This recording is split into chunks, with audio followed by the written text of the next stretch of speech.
Hi friends, welcome back to our channel. இப்போ cylinder தட்டுப்பாடு அதிகமாக இருக்கிற காரணத்தினால இப்போ நம்ம கொல்லையில் அடுப்பை வச்சு அதில் தான் நம்ம பால் காய்ச்சி போகிறோம். ஃபஸ்ட்டு 2 செங்கல்லை வச்சுட்டு அதுக்கப்புறமா இந்த அடுப்பு வச்சுக்கலாம். இந்த அடுப்பு ரொம்ப பழமையான அடுப்பு, ரொம்ப ட்ரெடிஷ்னல் அடுப்பு. எங்கள் பாட்டியோட மாமியாங்களோட அடுப்பு ரொம்ப நாள் யூஸ் பண்ணாமலே வச்சுருந்தோம். இப்போ சிலிண்டர் தட்டுப்பாடு வந்ததுனால இந்த அடுப்பை எடுத்து க்ளீன் பண்ணி இப்போ யூஸ் பண்ண ஸ்டார்ட் பண்ணியிருக்கோம். இதில் 2 விரவு வச்சுட்டு அப்புறம் இலப்படி சத்தைன்னு சொல்லுவாங்க, இலக்கிற சத்தை, அந்த சத்தைலாம் உள்ளார போட்டிருக்கோம். ஏன்னா மண்ணெண்ணெய் இல்லாமலே இந்த சத்தையை போட்டோன்னா டக்குன்னு அடுப்பு பற்றிக்கும்.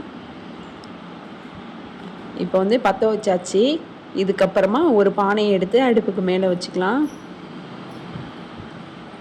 பாலையும் நம்ம பிரித்து இதுக்குள்ளே ஊற்றிடலாம். தேவையான அளவு தண்ணியும் ஆட் பண்ணிக்கலாம். இப்போ பால் நல்லா கொதிக்கிட்டோம். அப்படியே நம்ம கொல்லை தோட்டத்தெல்லாம் நம்ம பார்க்கலாம். இங்கே பாருங்கள் எவ்வளோ பச்சை பசேல்னு இருக்குன்னு.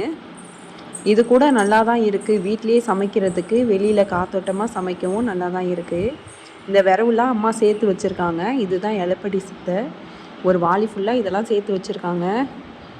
ஏன்னா சிலிண்டர் கிடைக்காது அப்படின்னு சொல்லி அவங்களுக்கு ஒரு பயம். இப்போ பால் இன்னும் கொதி வரல, லைட்டாக இப்போ தான் கொதி வர ஸ்டார்ட் பண்ணியிருக்கு. லைட்டாக ஒரு கலக்கிக்கலாம். இப்போ நல்லா கொதி வர ஆரம்பிச்சிருச்சு.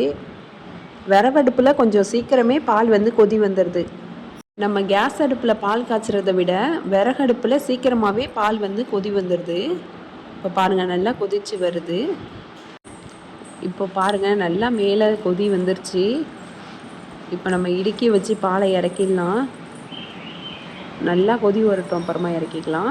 இறக்கிட்டு இதுக்கப்புறமா அம்மா சாம்பார் வைக்க போகிறாங்க. நம்ம அப்படியே தோட்டம் எப்படி இருக்குன்னு பார்க்கலாம், என்னென்ன செடியெலாம் வச்சுருக்கோம் அப்படின்ட்டு பார்க்கலாம்.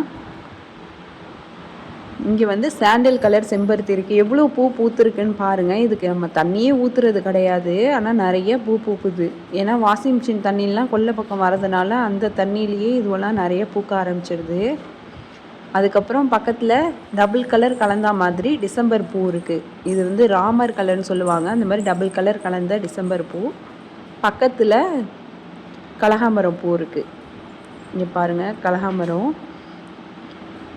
இதுக்கும் பக்கத்தில் அரைநெல்லிக்காய் மரம் இருக்குது. அது இப்போ தான் கொஞ்சம் கொஞ்சமாக காய்க்க ஆரம்பிச்சிருக்கு. இது கொஞ்சம் நம்ம ஜூம் பண்ணி பார்த்தா தெரியும். இந்த இடத்துக்கிட்ட அரைநெல்லிக்காய் காய்ச்சிருக்கு. அது இலையும் ஒரே மாதிரியே இருக்கிறதுனால நமக்கு அந்த அளவுக்கு தெரியாது. கொஞ்சம் கிட்ட போய் பார்த்தா தான் தெரியும். இந்த சாண்டில் செம்பருத்தி எவ்வளோ அழகாக இருக்குதுன்னு பாருங்கள். பக்கத்தில் ரெட் கலரில் இட்லி பூ. இங்கே கீழே மல்லி எறும்பு பூத்துருக்கு. ஒரு பூ 2 பூ தான் பூக்குது, அதனால பறிக்கலை. சின்ன செடியாக இருக்குது. இட்லி பூவும் எவ்வளோ அழகாக பூத்துருக்குன்னு பாருங்கள். இதெல்லாம் இடையில நம்ம கழிச்சு விட்டது. அதுக்கப்புறம் மறுபடியும் துளிர் பூ பூத்துருக்கு. இங்கேயும் அதே மாதிரி மல்லி எறும்பு செடி இருக்குது. பக்கத்தில் மருதாணி செடி, அப்புறம் தேங்காய்லாம் இந்த மாதிரி நமக்கு கீழே உளுந்து கிடக்கும். அதை அப்புறம் நம்ம எடுத்து யூஸ் பண்ணிக்கலாம். பக்கத்தில் கொஞ்சம் நிறைய கனகாமரம் இருக்கும். நான் நேற்று தான் பறித்தேன். மறுபடியும் ஒரு 2 நாள் கழித்து பறித்தோம்னா நிறையா பறிக்கலாம். பாருங்கள் இட்லி பூ எவ்வளோ தூரத்துக்கு இருக்குதுன்னு. பக்கத்தில் இன்னொரு சாண்டில் செம்பருத்தி இருக்குது. அதுக்கும் பக்கத்தில் இந்த ரெட் கலர் அடுக்கு செம்பருத்தி. கலரை பாருங்கள் எவ்வளோ திக்காக இருக்குதுன்னு. எப்போதும் ஒரு பூ 2 பூ தான் பூக்கும். இன்றைக்கி 3 பூ பூத்துருக்கு. பார்க்கவே ரொம்ப அழகாக இருக்குது. ரெட்டுலேயே நல்ல திக்கு ரெட்டில் இருக்குது. இதுக்கு பக்கத்தில் டிசம்பர் பூச்செடி இருக்குது. இது பிங்க் கலர் டிசம்பர். அப்படியே பக்கத்தில் பார்த்தோன்னா ஒத்த செம்பருத்தி.